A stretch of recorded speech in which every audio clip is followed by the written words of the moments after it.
Halo teman-teman, apa kabar semua? Saya Jessica Kuada.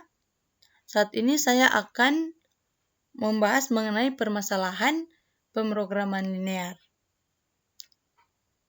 Nah, sepertinya dampak pandemi virus corona memang begitu besar bagi perekonomian dunia. Begitu juga dengan bisnis waralaba di tanah air. Tak terkecuali di sektor makanan cepat saji. Salah satunya Pizza Hut. Semenjak corona merebak di Indonesia, Pizza Hut mengalami penurunan omset dan harus menghadapi kenaikan harga bahan seperti daging sapi dan bawang bombay, serta pasokan bahan baku yang mulai menipis. Tetapi, karyawan Pizza Hut tidak di-PHK seperti karyawan di tempat kerja lain. Mereka tetap bekerja dengan cara menjual pizza di pinggir jalan dengan harga yang lebih murah. Ada dua macam pizza yang dibuat Pizza Hut untuk dijual di pinggir jalan oleh karyawannya, yaitu pizza splitza dan pizza cheeseburger. Dalam pembuatan pizza splitza dibutuhkan 80 gram daging sapi dan 40 gram bawang bombay. Sedangkan untuk pembuatan pizza cheeseburger dibutuhkan 40 gram daging sapi dan 80 gram bawang bombay. Persediaan daging sapi untuk membuat kedua jenis pizza tiap harinya adalah 1.200 gram. Dan persediaan bawang bombay untuk kedua jenis pizza tiap harinya adalah 960 gram. Laba yang diperoleh dari pizza splitza dan pizza cheeseburger masing-masing adalah 1.600.000 dan 1.200.000. Berapa banyak pizza splitza dan pizza cheeseburger yang harus diproduksi tiap harinya hingga dapat memaksimumkan keuntungan Pizza Hut, andaikan pizza habis terjual tiap harinya. Dalam pembahasan ini, saya akan menggunakan metode simplex. Kita memisalkan pizza splitza sama dengan X dan pizza cheeseburger sama dengan Y. Kita bisa membuat tabel seperti berikut ini untuk memudahkan melihat kendalanya. Di sini kita memaksimumkan set sama dengan 1.600X tambah 1.200Y. Kita perkecil dalam satuan puluhan ribu menjadi set sama dengan 160X tambah 120Y. Dengan kendala 80X tambah 40Y kurang dari sama dengan 1.200, lalu 40X tambah 80Y kurang dari sama dengan 960, dan XY lebih dari sama dengan 0. Kita ubah permasalahan tadi ke dalam bentuk standar. Dia menjadi set sama dengan 160X tambah 120Y tambah 0S1 tambah 0S2. Di sini S1 dan S2 itu sebagai variabel slack. Kita pindah ruas, jadi set kurang 160X kurang 120Y tambah 0S1 tambah 0S2 sama dengan 0. Dengan kendala 80X tambah 40Y tambah S1 sama dengan 1.200. 40X tambah 80Y tambah S2 sama dengan 960. X, Y, S1, S2 lebih dari sama dengan 0. Nah, karena di sini kita memakai metode simplex, kita salin bentuk tadi ke dalam tabel. Seperti tabel di bawah ini. Bisa kita lihat tabel ini. Nah, karena kita mencari nilai maksimum, maka kita melihat angka negatif terbesar pada baris set. Nah, nilai negatif terbesar itu ada pada kolom X, yaitu minus 160. Sehingga X merupakan kolom pivot. Lalu, kita mau mencari baris pivot. Bagaimana kita mencari baris pivot? Baris pivot kita cari dengan menentukan rasio. Karena X adalah kolom pivot, maka di sini untuk menentukan rasio kita pakai X dan juga penyelesaiannya. Untuk mendapatkan rasio, penyelesaian dibagi X. Jadi, untuk baris S1, 1200 bagi 80, kita dapat 15. Lalu, untuk baris S2, 960, kita bagi 40, kita dapat 24. Untuk rasio, kita lihat nilai positif terkecil, yaitu nilai 15. Maka, baris S1 kita pilih sebagai baris pivot.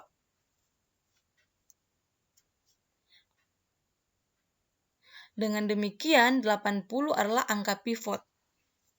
Maka, X akan masuk basis dan S1 akan keluar basis. Kita masuk pada iterasi pertama. Iterasi pertama yang pertama kita lakukan adalah mengganti S1 dengan X.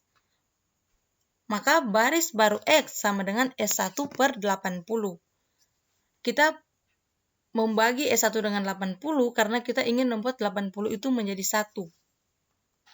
Maka 0, 80, 40, 1, 0, 1200 kita bagi dengan 80. Kita dapat baris baru X yaitu 0, 1, 1 per 2, 1 per 80, 0, 15. Setelah itu kita mencari baris baru set. Baris baru set sama dengan baris lama set dikurangi minus 160 dikali baris baru X. Jadi baris lama set yaitu 1 minus 160 minus 120 0, 0, 0. Kita kurangi dengan minus 160 dikali baris baru X, yaitu 0, minus 160, minus 80, minus 2, 0, dan minus 2400. Maka kita dapatkan baris lama set itu,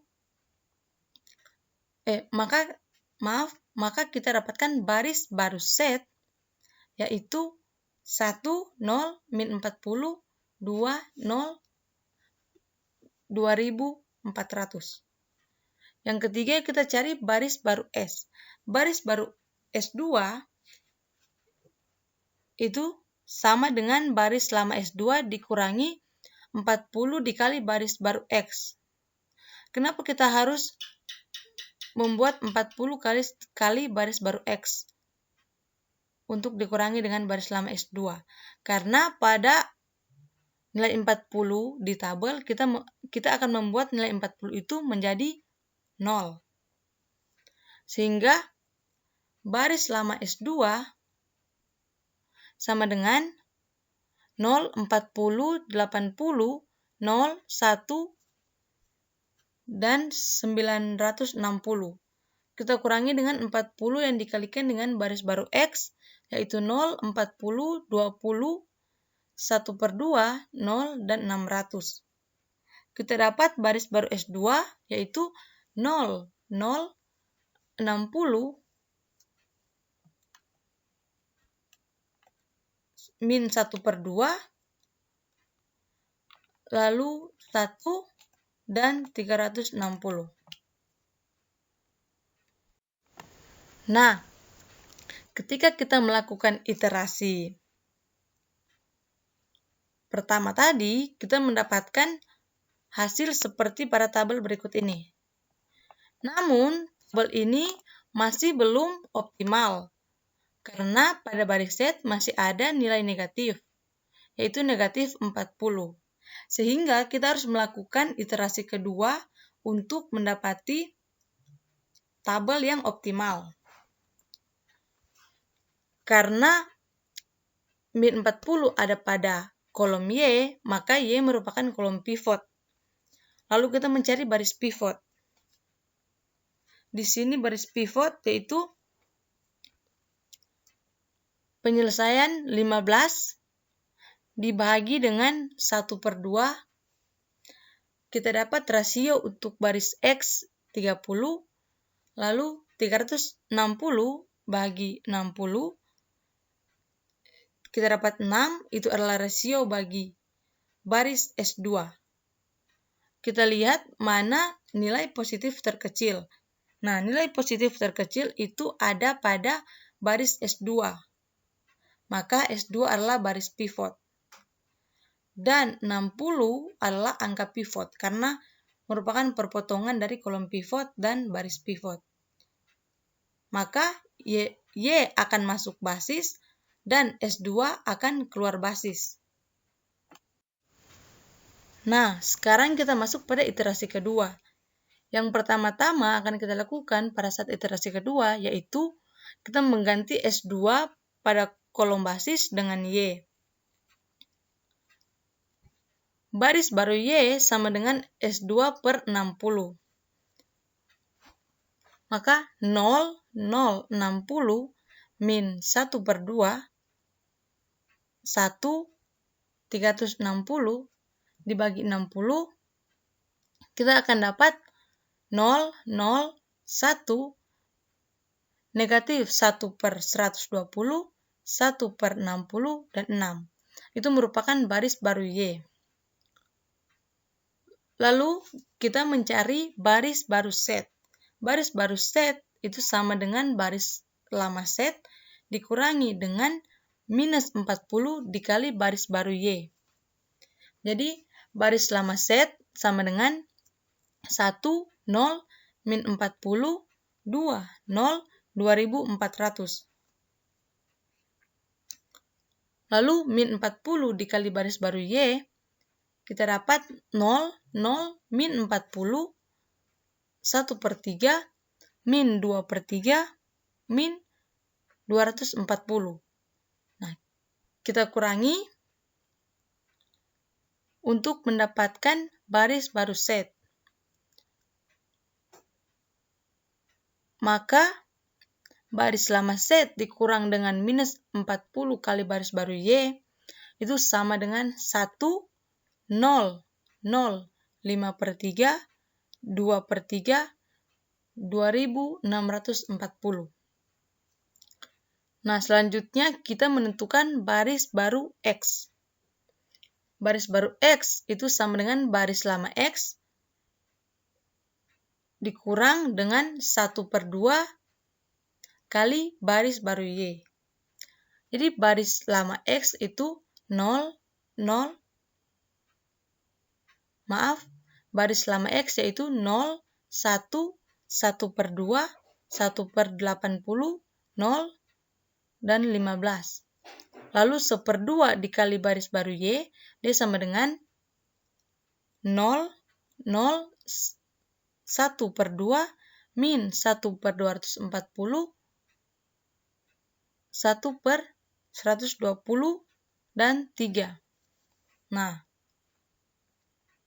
kita kurangi keduanya, kita akan mendapatkan baris baru X, yaitu 0, 1, 0, 1/60, min 1/120, dan 12.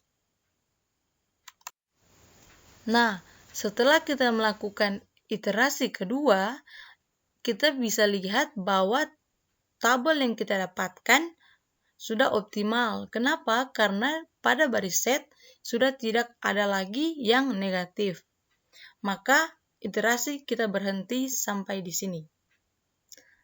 Karena nilai-nilai pada baris set sudah tidak ada yang negatif, itu berarti iterasi selesai.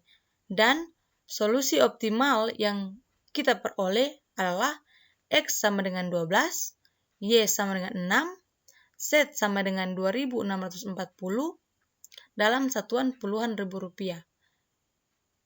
Itu artinya, untuk memperoleh keuntungan maksimal sebesar 26.400.000, maka Pizza Hut sebaiknya menjual pizza pizza sebanyak 12 buah dan pizza cheeseburger sebanyak 6 buah.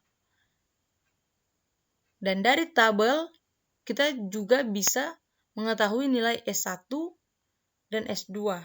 Di situ S1 sama dengan 0 dan S2 sama dengan 0. Artinya, seluruh waktu kerja sudah habis digunakan. Kita ubah permasalahan tadi ke dalam bentuk standar. Dia menjadi, secara umum, analisis sensitivitas merupakan suatu analisis untuk melihat pengaruh-pengaruh yang akan terjadi akibat keadaan yang berubah-ubah. Analisis ini bermanfaat untuk menghindari pengulangan perhitungan dari awal apabila terjadi perubahan-perubahan pada masalah pemrograman linear yang dapat mempengaruhi kefisibelan dan atau keoptimalan. Nah, di sini saya akan membahas analisis sensitivitas pada dua hal, yaitu pada saat perubahan koefisien fungsi tujuan variabel basis dan pada saat perubahan nilai sisi kanan. Nah, teman-teman, perhatikan kembali bentuk standar pada masalah pemrograman linear berikut. Kita ingin memaksimumkan Z sama dengan 160X tambah 120Y tambah 0 S1 tambah 0 S2. Kita pindah ruas menjadi Z kurang 160X kurang 120Y tambah 0 S1 tambah 0 S2 sama dengan 0. Kendalanya 80X tambah 40Y tambah S1 sama dengan 1200. Dan untuk kendala kedua yaitu 40X tambah 80Y tambah S2 sama dengan 960. Di mana X, Y, S1 dan S2 lebih dari sama dengan 0. Nah, solusi optimal pada masalah ini ialah Z sama dengan 2640. Pada saat X sama dengan 12, Y sama dengan 6, S1 sama dengan 0, dan S2 sama dengan 0. Dengan variabel-variabel basis adalah X dan Y, dan juga variabel-variabel non-basis adalah S1 dan S2. Dengan demikian, kita dapat menyusun vektor dan matriks berikut ini berdasarkan bentuk standar. CB sama dengan 160,120.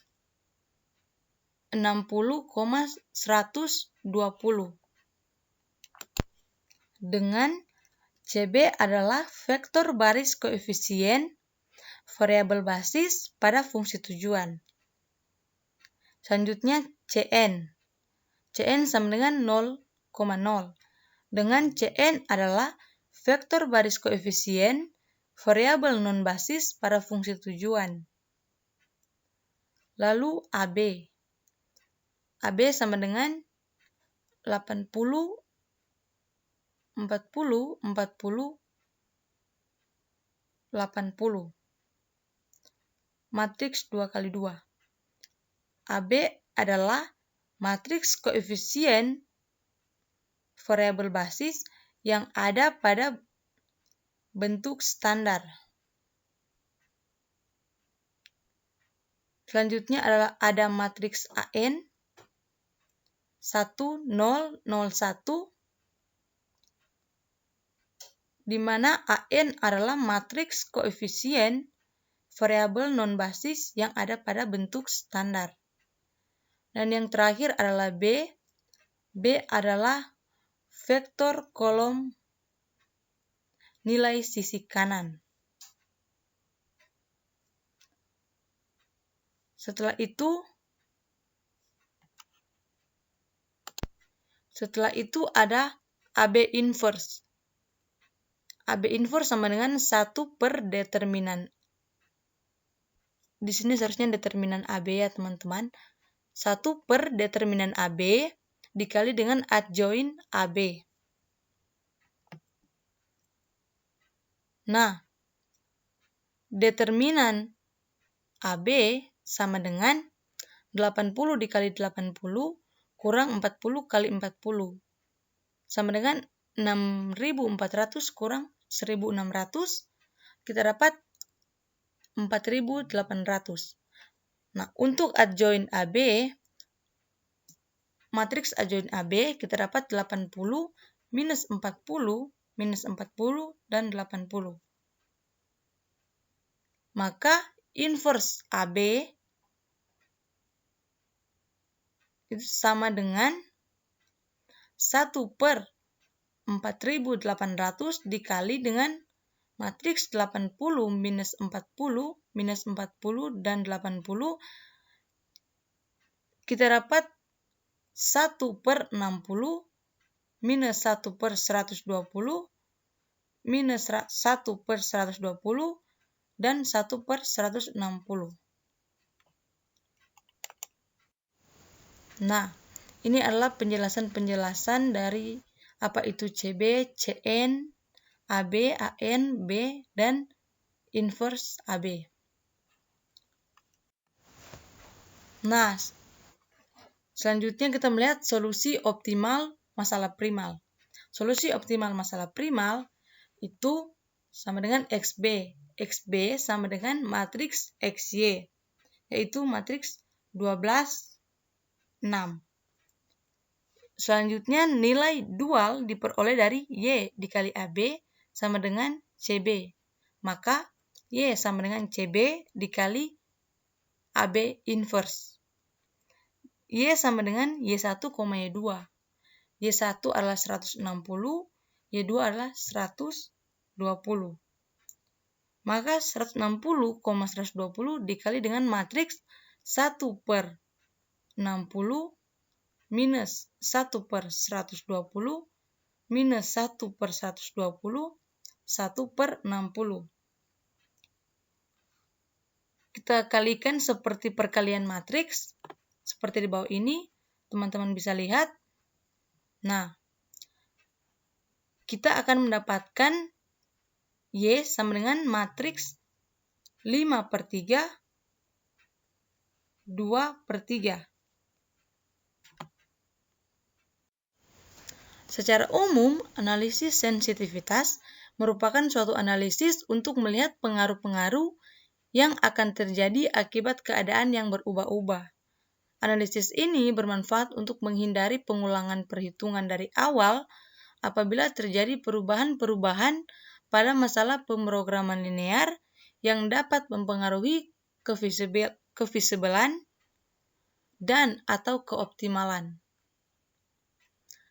Nah, di sini saya akan membahas analisis sensitivitas pada dua hal, yaitu pada saat perubahan koefisien fungsi tujuan variabel basis dan pada saat perubahan nilai sisi kanan.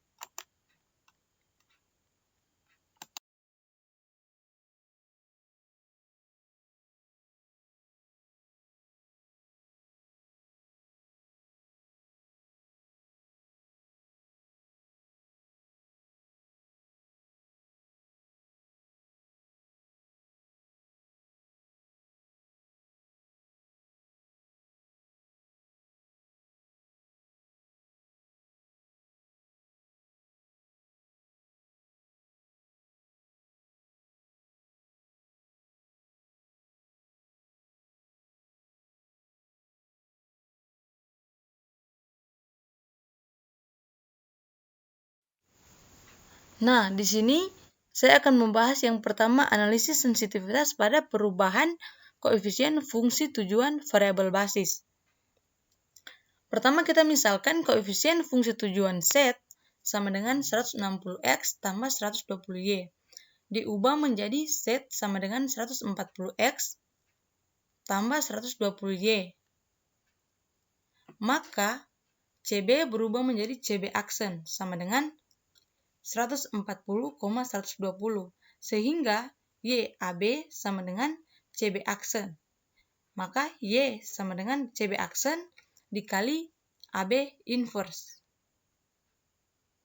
Teman-teman perhatikan di situ 140,120 dikali dengan matriks 1/60 minus 1/120 minus 1/120, 1/60.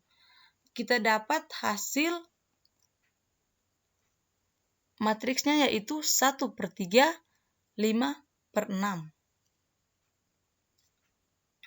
Nah, selanjutnya kita masuk ke rumus CN kurang Y kali AN. Sama dengan 0,0 dikurangi dengan 1/3, 5/6 dikurangi dengan matriks 1/3, 5/6 dikali matriks 1001.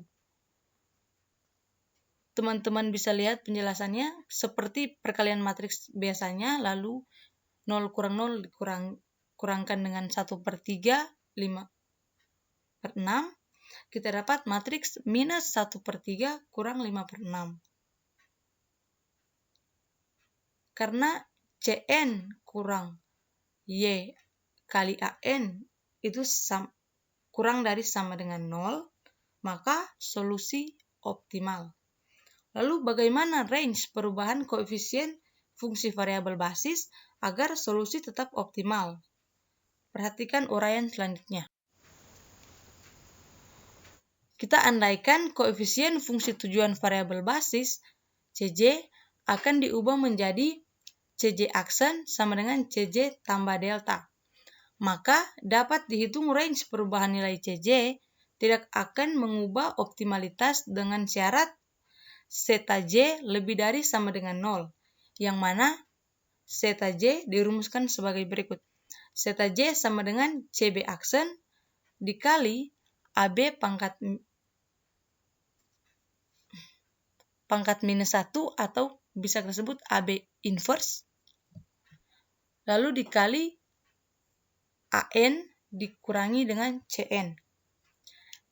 Dengan zeta J adalah range koefisien variabel basis pada fungsi tujuan agar tetap optimal, lalu CB adalah vektor basis koefisien variabel basis pada fungsi tujuan. CB adalah vektor baris koefisien variabel basis pada fungsi tujuan. Lalu CN adalah vektor baris koefisien variabel non-basis pada fungsi tujuan. AB inverse adalah inverse matriks koefisien variabel basis yang ada pada bentuk standar. Lalu AN adalah matriks koefisien variabel non-basis yang ada pada tabel bentuk standar. Variabel keputusan yang menjadi basis adalah X dan Y, dengan koefisien fungsi tujuannya masing-masing adalah C1 sama dengan 160 dan C2 sama dengan 120. C1 sama dengan 160 akan diubah menjadi C1 aksen sama dengan 160 tambah delta, sehingga CB menjadi CB aksen sama dengan 160 tambah delta, 120. Maka zeta J sama dengan 160 tambah delta, 120 dikali matriks 80, 40, 80, 40 inverse. Saya ulangi, zeta J sama dengan 160 tambah delta, 120 dikali dengan inverse matriks 80, 40, 40, 80 dikali dengan matriks 1, 0, 0, 1 dikurangi dengan 0,0.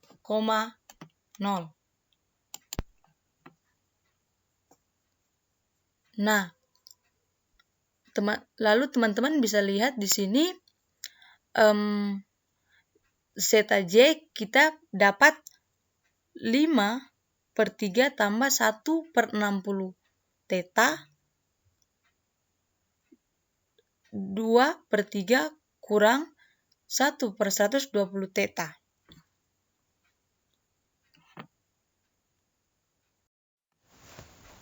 Nah, selanjutnya kita melihat solusi optimal masalah primal.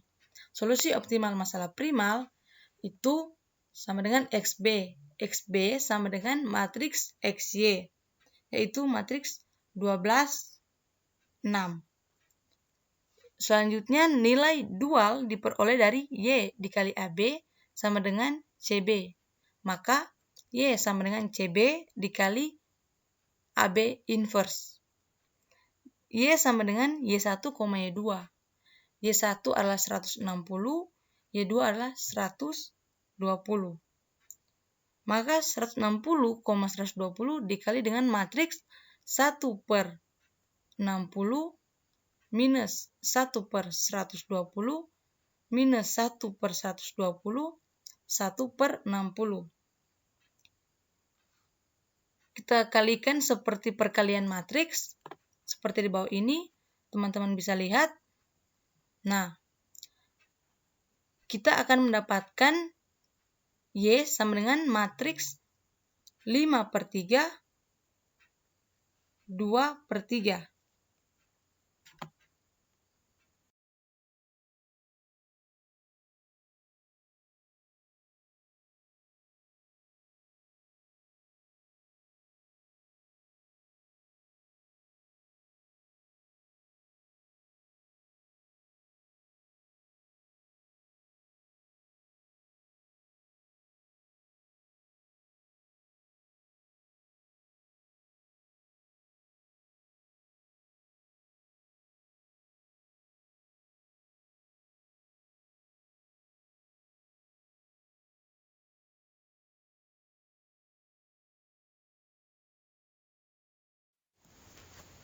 Nah, yang kedua di sini kita melakukan perubahan nilai sisi kanan. Di sini bukan 1, maksudnya di situ 2, perubahan nilai sisi kanan. Kita memisalkan nilai sisi kanan kendala kedua diubah. B2 diubah, gitu. B sama dengan matriks 1200 960. Diubah menjadi B aksen sama dengan matriks 1200 500.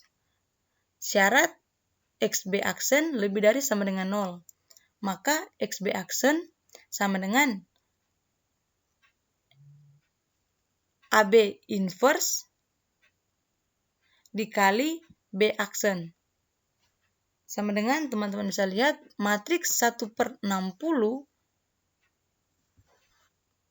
minus 1/120 minus 1/120 1/60 dikali dengan matriks 1200 500.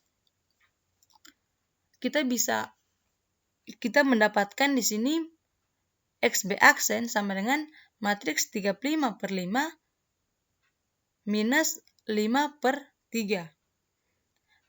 Nah, karena syaratnya XB aksen lebih dari sama dengan 0, tetapi yang kita dapatkan di sini ada minus pada B2, yaitu minus 5/3, maka solusinya tidak visible. Bagaimanakah range perubahan nilai sisi kanan agar solusi tetap visible? Nah, kita mengandaikan nilai sisi kanan kendala kedua itu diubah. Jadi, B sama dengan matriks 1200 960, kita ubah menjadi B aksen matriks 1200 500 tambah delta. Maka X B aksen sama dengan AB inverse dikali B aksen. Sama dengan matriks 1/60 minus 1/120 minus 1/120 1/60 dikali dengan matriks 1200 dan 500 tambah delta. Ya, kita mengalihkan biasa. Teman-teman bisa lihat di sini. Maka kita mendapatkan nilai XB aksen sama dengan matriks 95 per 6 dikurangi 1 per 120 delta dan minus 5 per 3 tambah 1 per 60 delta. Syaratnya XB aksen lebih dari sama dengan 0. Nah, untuk yang pertama, untuk B1, 95 per 6 kurang 1 per 120 delta lebih dari sama dengan 0.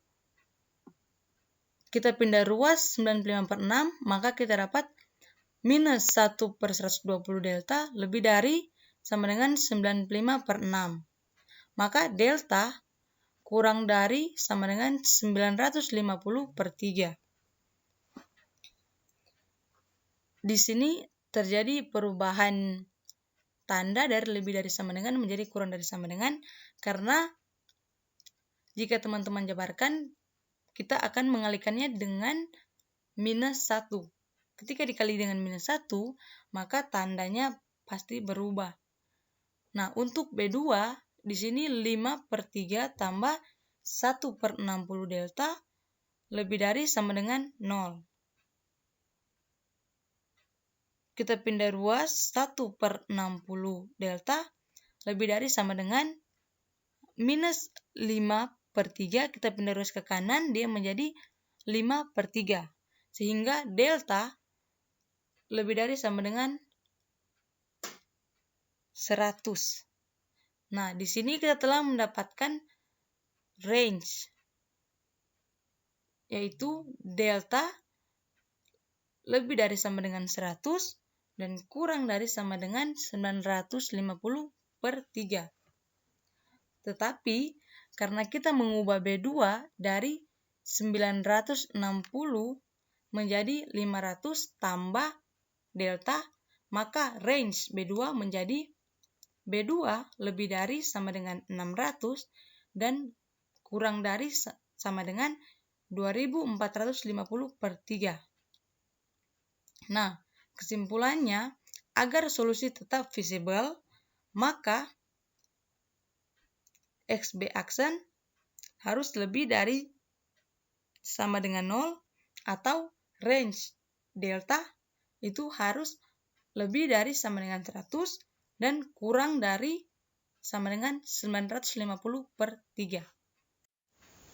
Demikian presentasi dari saya dan pembahasan mengenai pemrograman linear. Kiranya teman-teman bisa mengerti, dan jika ada pertanyaan silakan tulis di bawah kolom komentar. Terima kasih.